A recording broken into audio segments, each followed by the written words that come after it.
एक महिला अपने पति के पास आती है। आते ही पैरों में गिरकर कहती है कि मैं तुमसे अपनी झोली फैलाकर अपने बच्चों को मांगना चाहती हूँ। मैं तुम्हारे हाथ जोड़ती हूँ, मेरे बच्चों को मुझे लौटा दो। लेकिन ये पति साफ शब्दों में कह देता है कि वो बच्चे अब तुम्हारे नहीं हैं, वो बच्चे मेरे हैं और तुम यहाँ से अभी तुरंत चली जाओ। अब यहाँ पर आपको देखने में लग रहा होगा कि कितना निर्दयी पति है। यहाँ पर एक बेचारी महिला को तरसा रहा है उसके बच्चों को ना देने पर।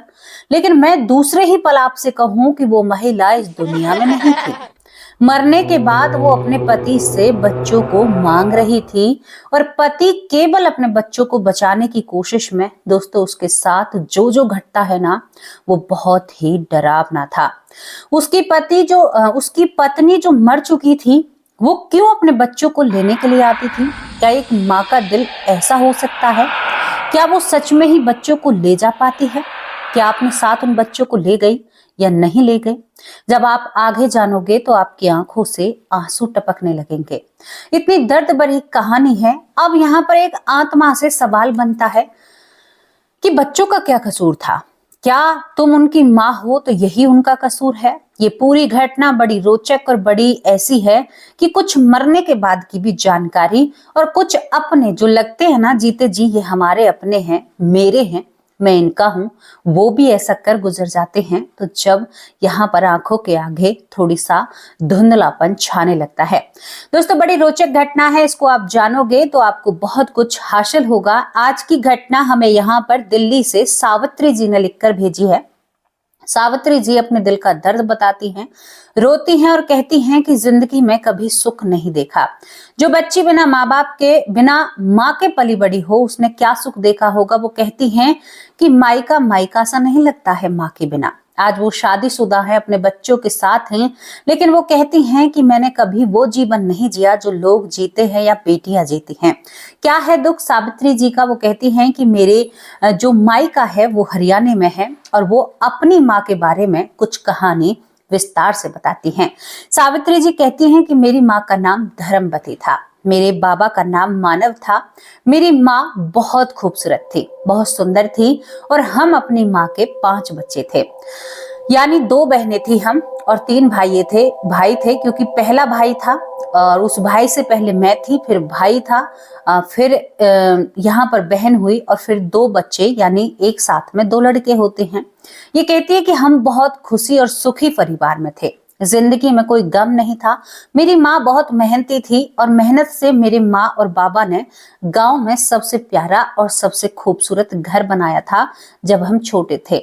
उस जमाने में 3 मंजिल घर बनाना बहुत बड़ी बात हो जाती है, लेकिन मेरे माँ बाप ने खेतों में जिम्मेदारी करके, किसानी करके मेरे माँ बाप ने 3 मंजिल घर को खड़ा किया।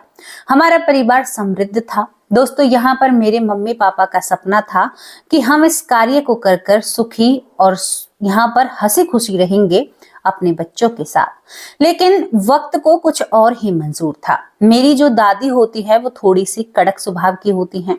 मेरे पापा भी थोड़े से कड़क स्वभाव के थे। मेरी माँ धर्मवती जो उन बातों को दिल पर लिया करती थी। अब यहाँ पर उन्होंने अपना मनपसंद घर बना लिया था, लेकिन एक दिन उसी घर में लड़ाई हो जाती है। अब एक दिन दादी के ऊपर मम्मी और पापा में बहुत जोर की लड़ाई होती है। लड़ाई इतनी जोर से होती है कि मेरी माँ उन सब बातों को अपने दिल पर लेकर बैठ जाती है। अब मेरी माँ कुछ काम कर रही थी, गुस्से में थी। मेरी माँ बिजली से जुड़ा हुआ कुछ काम करती है। सावित्री जी कहती हैं कि पता नहीं उन्होंने खुद ने किया या उनको गलती से हुआ, उनको बहुत तेज करंट लगता है, किसी ने उनको हाथ तक नहीं लगाया था। पापा भी मेरे इतने रोते हैं क्योंकि मेरी माँ बिजली के करंट के कारण, अब घर में लड़ाई भी चल रही थी और यहाँ पर लड़ाई के बीच हमारे घर में ये हादसा हो जाता है। मेरी माँ इस दुनिया से चल बसती है। हमारे घर में सन्नाटा छा जाता है क्योंकि मेरे पापा माँ से बहुत प्यार करते थे। जब हमारे पापा की पत्नी यानी हमारी माँ नहीं रहती है तो हमारे पापा खोए हुए रहते हैं, यानी हमारे पिताजी बिल्कुल भी बच्चों पर ध्यान नहीं देते हैं। 5 भाई बहन।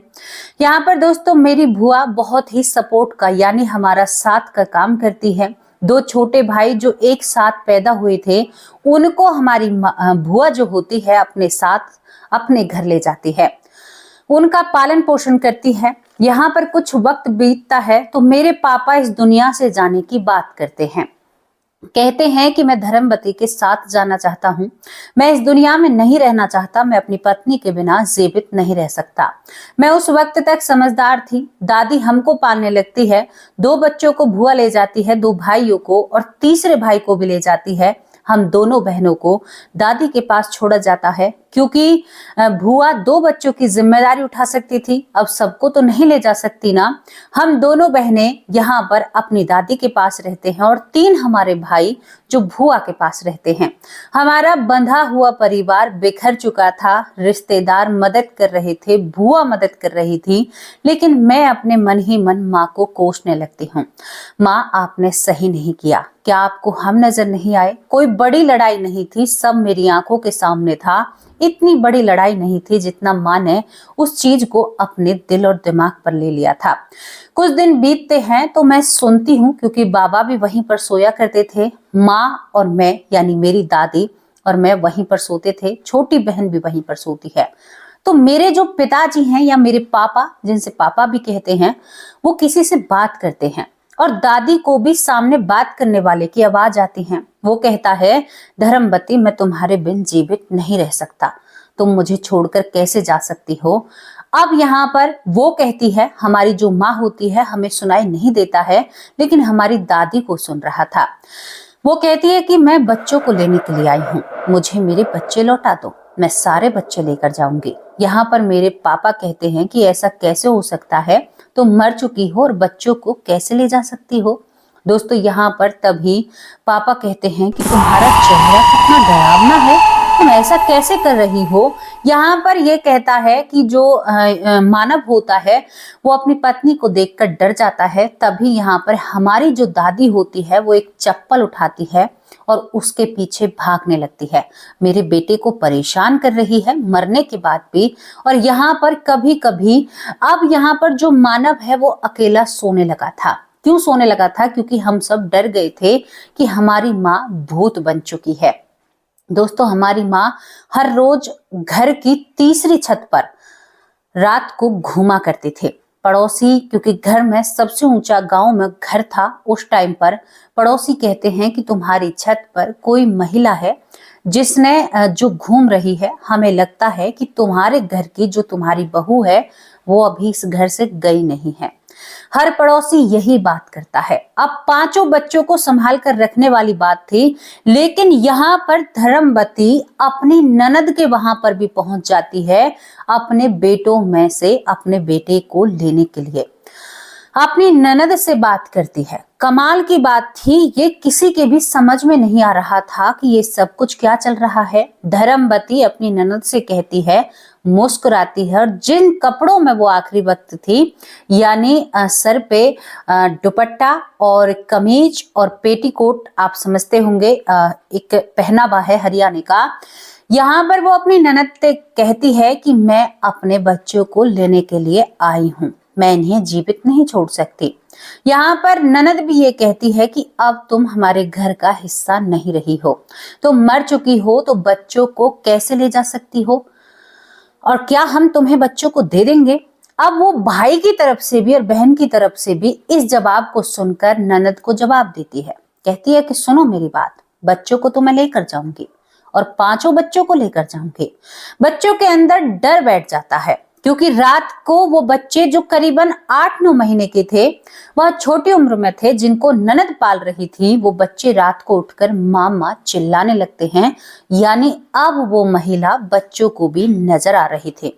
बड़ी खतरनाक घटना है भैया, मुझे भी डर लग रहा है बताने में। अब यहाँ पर वो कभी ननद के वहां पर आए, क्योंकि उसके बच्चे वहां पर थे, कभी अपनी सास या अपने पति के पास जाए। सास परेशान हो चुकी थी, सावित्री कहती थी कि अब मेरी माँ मुझे दिखाई देने लगी थी। इन सारी चीजों से हम बहुत परेशान हो जाते हैं। हमारे पापा ने बहुत सारे इलाज करवाए, मेरी दादी ने बहुत सारे इलाज करवाए, लेकिन किसी भी चीज से कुछ भी नहीं होता है। हम डर के कारण पूरी रात भर सोते नहीं थे। अब अपनी ही माँ से हमें डर लगने लगा था, क्योंकि हम बालक थे, हमें जानकारी नहीं थी। वो कहती है कि हमारी माँ रात को आकर कहती है कि चलो मेरे साथ। मेरी बेटी चलो सावित्री, मेरे साथ चलो, तुम यहाँ पर कैसे रह सकती हो? वो कहती है कि मैं अपनी दादी को कसकर पकड़ लिया करती थी। दादी उससे कहती थी कि तू यहाँ से जाती है या नहीं जाती। अब ये भगवान ही जाने कि वो इस परिवार का वैसे सामने से कुछ बिगाड़ नहीं पा रही थी। केवल बच्चों के लिए बुलाने के लिए आती थी और लड़के तीनों ही उसके साथ जाना चाहते थे। भाई हमें तो हमारी माँ चाहिए। अब लड़कियों में से एक लड़की जाना चाहती थी जो सावित्री से छोटी होती है। यहाँ पर ये दोनों बहन भाई थोड़े से समझदार थे, ये तो जाना नहीं चाहते हैं ज्यादातर, लेकिन जो छोटे वाले थे, दो भाई और एक बहन, उनके साथ जाना चाहते हैं, यानी माँ के साथ जाना चाहती हैं। यहाँ पर दोस्तों बड़े बड़े तांत्रिकों से बात की जाती है, यहाँ पर एक संत से बात की जाती है, तो सभी ये सलाह देते हैं कि भाई उसकी आत्मा को शांति नहीं है, उसको अपने बच्चे चाहिए, तो उसका कुछ न कुछ समाधान तो करना होगा। दोस्तों इन सारी समस्याओं को देखते देखते करीबन 6 महीने बीत जाते हैं और 6 महीने तक इस घर में एक टाइम का खाना बनने से बंद हो जाता है, क्योंकि घर में परेशानियां इतनी थी। अब तक जो महिला रात के वक्त आ रही थी, अब वो महिला दिन के वक्त आती है। अब कुछ दिन तक वो महिला 6 महीने बाद दिखने से बंद हो जाती है। यहाँ पर सभी का सहारा लिया जाता है। ये लोग समझते हैं कि भाई हमारा मतलब ये है कि किसी का काम कर गया है, किसी ने जो हमारे लिए किया है, यानी भूत प्रेत को रोकने वाली चीज जो की है, लेकिन ऐसा नहीं था। इस घर में बहुत कुछ घटना बाकी था। दोस्तों यहाँ पर जो बुआ होती है वो छुट्टियों में अपने बच्चे और इन 2 बच्चों को अपने मायके भेज देती है, यानी करीबन अपनी भाभी के मृत्यु के यानी ऐसा कि 9 या 10 महीने बाद, क्योंकि है तो वो वहीं के बच्चे। अब उनकी बेटियां भी बड़ी हो रही थी, तो वो उन लड़कों को संभाल लिया करती थी। दूसरी तरफ सावित्री कहती है कि हम छुट्टियों में हर साल मिला करते थे, तो ये कोई दूसरा साल नहीं था, हम इस साल भी मिलते हैं। मेरे 2 छोटे छोटे भाई होते हैं, मेरी यानी बुआ की लड़कियां होती हैं, मैं होती हूँ, मेरा भाई होता है। हमारी दादी ने हमारे लिए खाना बनाया, पापा ने भी मदद की, और पापा अपनी माँ से कहता है हमारी दादी से शायद माँ धर्मवती से पीछा छूट गया है। दोस्तों यहाँ पर सभी लोग अच्छे खासे सोते हैं, और जो मेरे भाई ट्विंस थे बहुत बढ़िया सोया हुआ था। मेरी बुआ की लड़की भी सोई हुई थी। तभी रात को माँ आती है और बहुत जोर जोर से हंसने लगती है। इतनी जोर जोर से हंसने लगती है कि यहाँ पर जो हमारा छोटा भाई होता है, जो जुड़वा भाई हुए थे, उनमें से एक भाई इठने लगता है, उसके मुंह से झाग आने लगते हैं। वो करीबन ऐसा हुआ था कि 1 साल कुछ महीनों का हुआ था, और माँ कहकर वो उठने लगता है और उसकी सांसें देखते देखते मेरे सामने ही समाप्त हो जाती हैं। मैं अपनी माँ को गाली देकर बात करती हूँ, कैसी माँ है तू, हमारे भाई को हमसे छीन रही है। तो वो कह रही है मुझसे तुम्हें भी हमारे साथ चलना है। यहाँ पर हमारा भाई इस दुनिया से जा चुका था, ये हमारे घर की और मेरी आंखों देखी घटना है। सुबह क्या हम रात को ही अपने भाई को हॉस्पिटल लेकर भागते हैं, वहां पर डॉक्टरों ने मृत बताया, और डॉक्टरों ने कहा कि ये उल्टा सोया हुआ था, इसका दम घुटा। जबकि हमने देखा कि हमारा भाई थोड़ी देर उठता है, उसके मुंह से झाग आता है, और मैं भी अपने भाई के ही पास थी। मैं उस वक्त करीबन 14 साल की थी। मैंने अपने भाई को अपनी आंखों के सामने इस दुनिया से जाते हुए देखा। हमें कुछ भी पता नहीं चलता कि इसके साथ ऐसा क्यों किया हमारी माँ ने। यहाँ पर डॉक्टर कारण यही बताते हैं कि ये बीमार था या निमोनिया, कुछ ऐसी चीज का यहाँ पर कारण दिया जाता है। चलो लोग इस बात को मान लेते हैं, हम रोते हैं, हमें पता था कि हमारी माँ इसको अपने साथ लेकर गई है। अब दोस्तों पहले माँ अकेली हमारे पास आती थी, ये घटना बहुत बड़ी है। अब माँ उस भाई को उंगली पकड़कर हमारे पास आती है और कहती है कि देख, मैं यहाँ पर मानव अपने बेटे को पा चुकी हूँ, मेरा बेटा मेरे साथ है। यानी वो खुद भटक रही थी, अब एक जीव आत्मा को उसने अपने साथ मिला लिया था। उसने जो वादा किया वो वादा पूरा किया, वो उस बच्चे को अपने साथ ले जाती है। हमारा भाई इस दुनिया से जा चुका था। अब मुझे माँ से बहुत ज्यादा डर लगने लगा था। मेरा बड़ा भाई माँ से डरने लगता है, लेकिन मेरी छोटी बहन अब भी माँ को पसंद कर रही थी। हमें नहीं पता था कि हमारी जिंदगी में और भी क्या होगा। इसके बाद फिर वही सिलसिला शुरू होता है। माँ हमारे पास आना बंद हो जाती है। हमें डर लगने लगता है कि कहीं ऐसा ना हो जाए कि ये हमें ले जाए। दोस्तों यहाँ पर वो कहती है कि माँ करीबन यहाँ पर 2 साल तक ही लोगों को दिखाई देती है, हमारी छत पर नाच रही है, लेकिन माँ हमसे कुछ नहीं कहती है। अब यहाँ पर जो मानव था वो रोने लगता है और धर्मवती की फोटो के आगे बैठकर कहता है कि तुम कैसी माँ हो, मुझसे मेरे बच्चों को दूर क्यों कर रही हो, मैं इन बच्चों के सहारे अपने जीवन को काट रहा हूं, धर्मवती तुम मेरे साथ ऐसा नहीं कर सकती। दोस्तों, तभी धर्मवती पीछे आकर खड़ी हो जाती है, कहती है कि मानव अभी एक और बच्चा चाहिए मुझे, मैं तब तक यहाँ से नहीं जाऊंगी, मैं एक और बच्चा लेकर जाऊंगी। इन बातों का धर्मवती खुलकर कहती है कि मुझे बच्चा चाहिए एक और। अब ये नहीं पता था कि वो किसे ले जाने वाली थी। अब यहाँ पर जो मानव है वो जगह जगह बाबाओं के पास जाए, वो दे तो उनसे कुछ भी ना हो। कहते हैं ना कि जब वक्त खराब होता है ना तो रास्ते भी बंद हो जाते हैं, कहीं पर कोई समाधान नहीं मिलता। क्योंकि एक बहन का कमेंट मैंने पढ़ा था, वो कहती है कि हमें कहीं पर भी कोई समाधान नहीं मिल रहा है, उनके घर में ऐसी गतिविधियां चल रहे थे। दोस्तों, धर्मवती ने ऐलान कर दिए थे, लेकिन तभी यहाँ पर करीबन बड़ी बहन 14 साल की थी और छोटी बहन यहाँ पर 10 साल की थी, 4 साल छोटी थी अपनी बड़ी बहन से बीच में, क्योंकि एक लड़का था। यहाँ पर वो छोटी बहन ऐसी होगी 10-11 साल की। 10-11 साल की उम्र में वो आंगन में खेल रही थी। आंगन में वो खेलती है, उसी के पास सावित्री कहती है कि मैं उसी के पास बैठी थी और उस पंखे को, यानी जो तूफान पंखा होता है, वो कहती है कि मैंने खुद अपने हाथों से उठाकर रखा था, उसमें ना ही तो कोई करंट था, ना ही कोई ऐसी दिक्कत थी। चलो मेरे भाई के बारे में तो ये कह दिया कि भाई उसका यानी निमोनिया हुआ या निमोनिया के कारण उसकी मृत्यु हुई, लेकिन जब मैं वहां पर काम कर रही थी आंगन में, तो पहले गर्मियों में तूफान पंखा लगाकर गाँव में सोया करते थे ना। वो कहती है कि मैंने झाड़ू लगाते वक्त खुद ने उस पंखे को उठाकर रखा, उसमें कोई करंट नहीं था, लेकिन मेरी बहन छोटी आंगन में खेल रही थी, वो काम बहुत कम करती थी। मेरे ऊपर काम की जिम्मेदारी थी, क्योंकि माँ नहीं थी तो मुझे घर संभालना पड़ता था, दादी बुजुर्ग थी। मेरी बहन उस पंखे से जाकर जैसे ही छिपती है, उस पंखे में करंट होता है और बहन जमीन पर गिर जाती है और बहन के ऊपर ही वो तूफान पंखा गिर जाता है, जो कि बंद था, केवल तार स्विच में लगे हुए थे। मैं बहुत जोर जोर से चिल्लाती हूँ और बस थोड़ी देर का वो पल था, मैंने तार खींच दी क्योंकि मैं समझदार थी, लेकिन मेरी बहन के अंदर जान नहीं थी।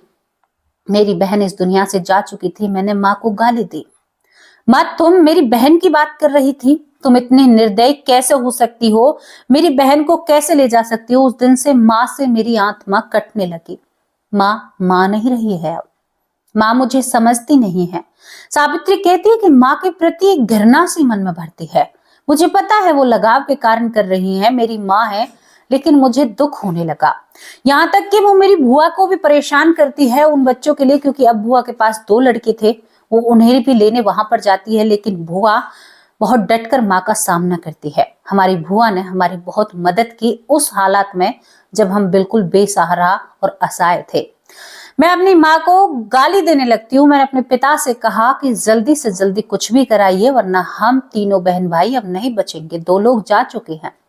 दोस्तों, मेरी बहन को ले जाकर मेरी बहन के मरने के दूसरे दिन ही मेरी माँ हंसती हुई बाबा के सामने मेरे उस छोटे भाई को और मेरी उस बहन को लेकर खड़ी थी और वो कह रही थी, जा, तुझे दिए 3 बच्चे, ये 2 बच्चे मेरे साथ रहेंगे और मैं इसी घर में रहूंगी।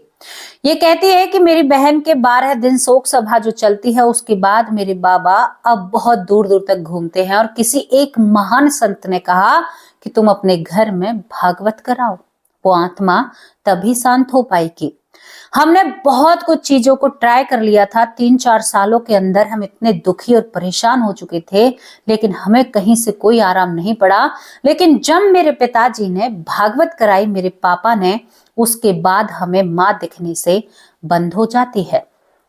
हमारी माँ, हमारे भाई और मेरी बहन, हम उन सभी के नाम पर भागवत कराते हैं और वो काम इतना कर जाता है कि आज तक भी माँ उन बच्चों को लेकर हमारे सामने नजर नहीं आती है। हालांकि गांव के लोग को कुछ लोग झूठी बातें उड़ाते हैं कि यहाँ पर देखा, लेकिन अब हमारी माँ हमें कहीं पर भी नजर नहीं आती है।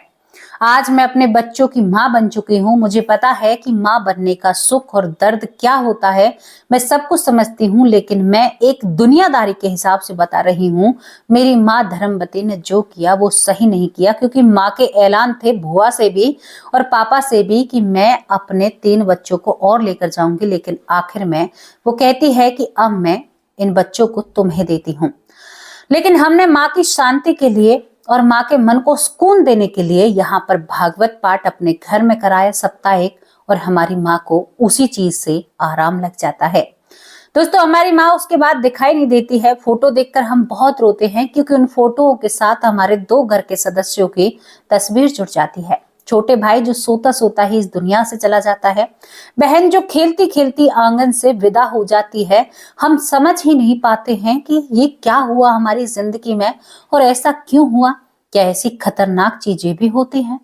मैं आज हैरान हूं इस घटना को सुनकर। तभी मैंने आप लोगों को बताना चाहा कि भैया ऐसा भी हो सकता है, तो सावधान और सतर्क रहिए और ऐसी चीजों से दूर रहने की कोशिश कीजिए।